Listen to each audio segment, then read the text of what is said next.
title is Who's Afraid of Martin Heidegger?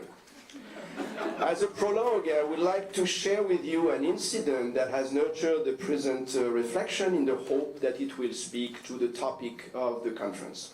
The incident occurred a year ago at the Hebrew University of Jerusalem. The world-renowned Heidegger scholar Peter Travny was invited by the Martin Buber Society of Fellows to lead a seminar. Travny chose a little-known lecture by Heidegger entitled Logic as the Question Concerning the Essence of Language. This lecture was delivered by Heidegger in Freiburg in 1934, following his resignation from his position as rector of the university. Before entering into the discussion of the text, Peter Travny justified the choice of this particular lecture on two counts. First, he astutely argued that this text should be read as a performance. Written against Aristotelian logic, its value lies in its theatricality rather than its argumentation. It is meant to persuade and, more importantly, to enthrall an audience of SA and young Nazis. Second, and more strangely, Travny justified his choice by suggesting that that particular lecture, and perhaps Heidegger's National Socialism in general, resonates with the main tenets of Zionism. This came, to say the least, as a surprise to the audience, which remained polite. Believe me, Israeli can be very polite. Or perhaps the audience was simply jaded. Here was a guest of an Israeli public university who chose to present a text by Heidegger of the Nazi period by justifying this choice on the basis of an analogy with the founding ideology of his host, Israel. Aside from the patent breach of the laws of hospitality, it is difficult to figure out what was at stake in Travny's disclaimer, and particularly in his suggestion that Zionism has something in common with Heidegger's National Socialism. It was hard for me to figure out whether this pertained to a malevolent Nazification of Israel and Zionism, or on the contrary, to a benevolent Judaization, or rather Zionization of Heidegger. Travny, I remind you, is the official gatekeeper of the Heidegger archives, and in Europe, philological scholarship focused on a writer, poet, or philosopher is often apologetic and even hagiographic. Let us imagine instead that Travny would defend Heidegger by comparing his thought with that of Buber, a name that he mentioned, and Zionism.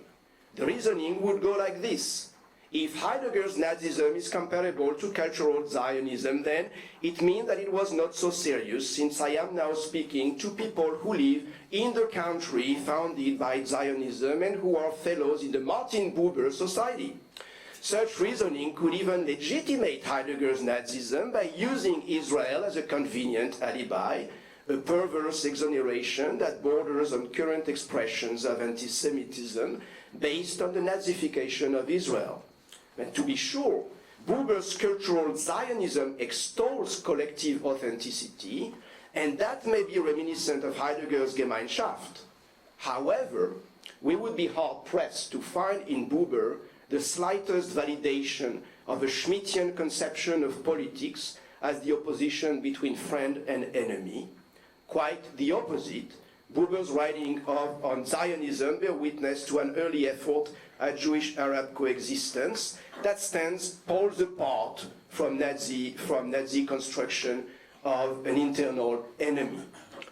Now, it has been a trend for a very long time now within post-Heideggerian circles to Judaize Heidegger, or conversely, to read Judaism through the prism of existential ontology. Thus, Israeli philosopher Elad Lapidot recently drew an equivalency between folk and Am Yisrael, the German people and the people of Israel, thus validating the perverse imitation of Jewish chosenness by the Nazis. But more pointedly, what could sound Zionist in this 1934 lecture by Heidegger discussed by Travny? Arguably for Travny, It is the revocation of rationality and the predicating of truth upon national identity, or Volk. The experience of belonging to a special people endowed with a special mission would constitute a privilege when it comes to reaching the truth of being and the essence of truth. Being German is a condition for experiencing the truth of being and the essence of truth, and it endows the German folk with a special historic mission.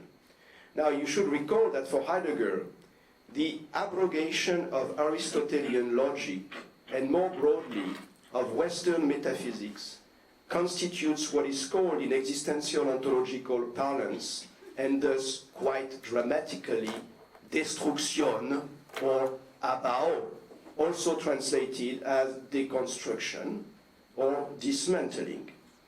Heidegger's dismantling of metaphysics consists, among other things, in revoking logic and rationality in favor of some archaic experience of being that he claims to have retrieved in the pre-Socratic thinkers and poets.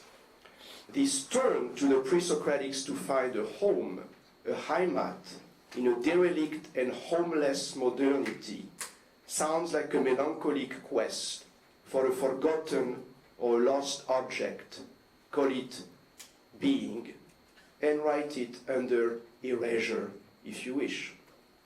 Once politicized, this quest becomes toxic nostalgia, a nostalgia for pre-modern traditional societies that we find exactly at the same time in the work of the French traditionalist that was mentioned earlier today, René Guénon. Logos, then, instead of logic, is what Heidegger attempts to approach in his 1934 lecture. And logos, that is a certain essence of language endowed with the power of unconcealment and revelation, has nothing in common with rational argumentation. And that rejection of rational argumentation paired with an exaltation of folkish truth is, for Peter Travny, Zionist. Now, all things being equal, the rejection of rational argumentation in the name of a quasi-mystic experience of identity and community is a phenomenon with which we must contend with in the US, be it on campus land or in Trump land, in urban environment or in rural America. If one thinks of a movement like intersectionality, movement that pushes Jews and Israel on the side of white privilege and colonialism, or if we think of its antagonist, white supremacy, we are confronted with a toxic politics that dismisses rational argumentation and fetishizes identity. I suggest to see this phenomenon as the return of that which French writer Julien Bindard had denounced as early as 1927 in his landmark book, The Betrayal of the Intellectuals. In his book, Bindard was warning against the sacrifice of rational argumentation on the altar of three idols: class, race, and nation. The new racialization, ethnicization, and gendering of thought may be a sign of a sinister return of those passions that have fed Stalinism, fascism, and Nazism. Now, I'm not drawing a moral equivalency between left-wing identity politics and white supremacy ideology. I am, however, warning against a current tendency to mobilize a larger, authentic collective experience, the call for a community to come, in the words of the radical leftist Giorgio Agamben, or for a return to an imagined and homogeneous community, that is, fascism. Such discourse always needs to invent its enemy. It is agonistic through and through. French scholar François Rastier in several books and polemical essays on Heidegger, has noted that such agonistic politics based on identity and community has returned in our postmodern democracies and threatened them from within. To the extent that Heidegger thought does not depend on an autonomous subject capable of criticism, the Cartesian subject, we are seeing the same destruction of the autonomous and modern subject in a radical form of identity politics in radical European circles, be it on the right or on the left, and in the US, and particularly on US campuses. Such identity politics privileges collective responsibility and racialized or gendered thinking at the expense of the rational subject. On the radical left, the rational subject is delegitimized as heteropatriarchal, racist, white, and colonialist, and on the far right, the rational subject is denigrated as rootless and miscegenated, a threat to the homogeneous and traditional community. François Rastier also suggests to inscribe this new racialization of thought in the legacy of the Heideggerian destruction of the modern subject. Now, those of you who have followed recent developments in intellectual history are aware that the publication in progress of the Black Notebooks has reignited the controversy regarding Heidegger, Nazism, and anti-Semitism. While mentions of the Jews were scarce in previously published works, the Black Notebooks are much more explicit about the philosopher's stance with regard to what he called world Jewry, the link between a so-called Weltjudentum, globalism, and what he also calls machination or Machenschaft. It is ironic that the same Peter Travny has proposed a thoughtful analysis of Heidegger's anti-Semitism, legible in the recycling of old tropes of deracination, striving for calculation, uprootedness, and abstraction. Based on Travny's own analysis, and I remind you that it comes from the gatekeeper of the archives, Heidegger's anti-Semitism was unambiguous. According to French scholar Nicolas Weil's recent book on the Black Notebooks, Heidegger was also the pioneer of the anti-globalization movement, since global capitalism for him was a Jewish attack on rootedness. Especially troubling is the way in which Heidegger has been recently weaponized by postmodern philosophers against Israel and Zionism. As we have seen with Peter Travny, Heidegger's esoteric style lends itself to Zionist interpretations. As for the anti-Zionist use of Heidegger, I am thinking of a collection of essays entitled Deconstructing Zionism, in which appear such renowned signatures as Slavoj Žižek, Judith Butler, or Gianni Vattimo, and that was endorsed by one of the last disciples of Jacques Derrida, Jean-Luc Nancy. I have written extensively elsewhere on this troubling collection. The use of Heidegger to denounce Zionism as racist is especially puzzling in the context of the publication of the Black Notebooks, when it is no longer possible to ignore Heidegger's idealization of the German folk. It seems to me that Heidegger should be the last author to turn to when it comes to denouncing racism and nationalistic politics.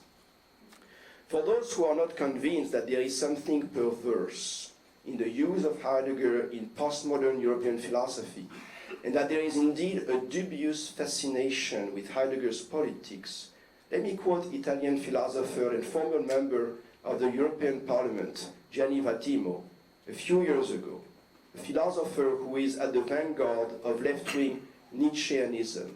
And I quote, "I think Heidegger ended up adhering to Nazism more for its anti-Cartesian spirit than for anything else. But if one reflects even just a moment, one realizes that Heidegger, with his adhesion to Nazism, took a courageous stand.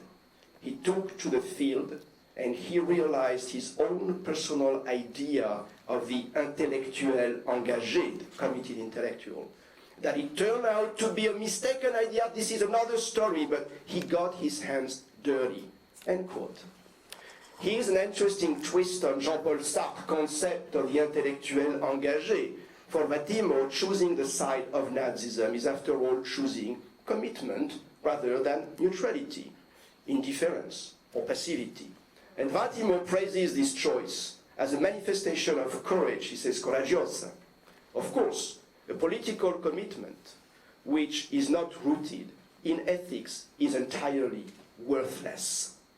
In the case of Vattimo's praise of Heidegger's so-called courage, it is more grounded in a fascist, vaguely Nietzschean conception of the will than in any commitment for justice. And Sartre had a name for those who collaborated with Nazism rather than joining the resistance. He coined the new philosophical category of the salaud, excuse my French, the bastard, euphemized in English as the faker. And he defined the salaud as a fat man filled with being. It's a quote by Sartre. Un gros plein d'être in French. It is a shame that Jean-Paul Sartre, who introduced existential thought in France, never recognized that this definition, a fat man filled with being, would have fit all too perfectly Heidegger himself, the self-proclaimed shepherd of being. Now, aside from anti-Zionist harnessing of Heidegger by Western postmodern decolonial or post-colonial thinkers and ideologues, even more intriguing and certainly much less known is the use of Heidegger by Islamic intellectuals in the context of the Iranian Revolution, of which the 40th anniversary is celebrated this year. Now, if we admit that the Iranian Revolution has had formidable consequences on the rise of radical Islam, Islamic Holocaust denial, and the call for the destruction of Israel, then one must heed to some European roots of that conservative revolution.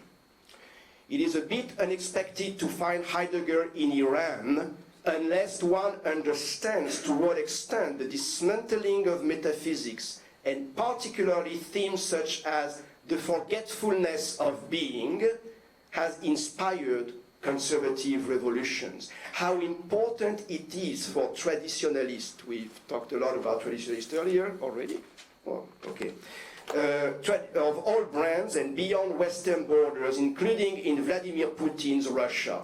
Thus, Putin's organic intellectual Alexander Dugin has dedicated a massive book on Heidegger as the messenger of the traditionalist Eurasian revolution to come. If you may be familiar with Michel Foucault's fascination with the Iranian Revolution, you may be less aware of the Iranian Revolution's fascination with Heidegger. Now, according to Middle Eastern scholar Ali Misrepassi, and I quote, Martin Heidegger in today's Iran is probably the most influential Western thinker. The political space opened up by Heideggerian philosophy is fraught with the dangers of authoritarianism and cultural particularism, end quote. Iranian cultural critic Dariush Shayegan, after having himself fallen under the spell of Heidegger, argued in the 1980s that the one who introduced Heidegger into Iran in the 70s is Ahmad Fardid, a mesmerizing, guru-like figure who held intellectual salon and was at once charismatic and incoherent, sly and profound, insightful and foolish. Fardid's infatuation with Heidegger was determined by the appeal of the notion of forgetfulness of being. Since for Heidegger, being is nothing. We can talk about it later if you like. It's a little complex. A placeholder, being is a placeholder, like for Derrida, difference with an A. It may as well be anything at all, including the Messianic revolution or the hidden Imam of Shia Islam, al-Mahdi. Shayegan's most important contribution to the, Fardid was particularly enthralled by the 1966 Der Spiegel interview with Heidegger, in which the slayer of modernity pompously declared that only a God can now save us. To be sure, such messianic and prophetic longing leads to a mythologization of thought, one of the main pitfalls of Heideggerian philosophy. After all, Nazism can be read or seen as a reduction of politics to myth, which is another name for the destruction of politics. Thus, Fardid, and by extension the pseudo-philosophical roots of the Iranian Revolution, establishes a millenarian movement according to which the world must be radically transformed. Philosopher Eric Vogelin called those movements Gnostic mass movements. Gnostic mass movements, be they communist, Nazi or fascist, were supposed to bring the end of history in this world. To be sure, all millenarian movements end up in totalitarianism, and the savior that one longs for comes in the guise of the supreme leader, or Führer, who ends up, hey, I've got one more page, who ends up being a false messiah and a mass murderer. The irony is that the Heideggerian critique of Western modernity has served as a Western and modern justification of the Iranian conservative revolution. It would be naive to imagine a solid distinction between the revolutionary left and the brand of religious populism based on a search for the true being, an authenticity covered up by so-called Westoxification or Occidentosis. These are terms coined by Iranian revolutionaries against the West. Westoxification, intoxication by the West. Cultural authenticity, as we can see in today's identity politics, itself inspired by German Romanticism, is dominating the discourse on the revolutionary left and in fact is currently tearing apart the Democratic Party. This movement is not limited to the US. In the 1980s, Alain Finkielkraut had noted a resurgence of German Romanticism in what at the time was called multiculturalism. Reason was replaced with culture or identity. But in the same way as Sartre refused to see the faker or the salaud in Heidegger, Finkielkraut continues to underestimate the extent to which Heidegger has inherited from the German myth, a myth that he, Heidegger, in fact, took to its extreme by deconstructing rationality. This deconstruction continues to haunt our post-truth modernity, which amounts to a poisonous tribalization of truth. Thank you.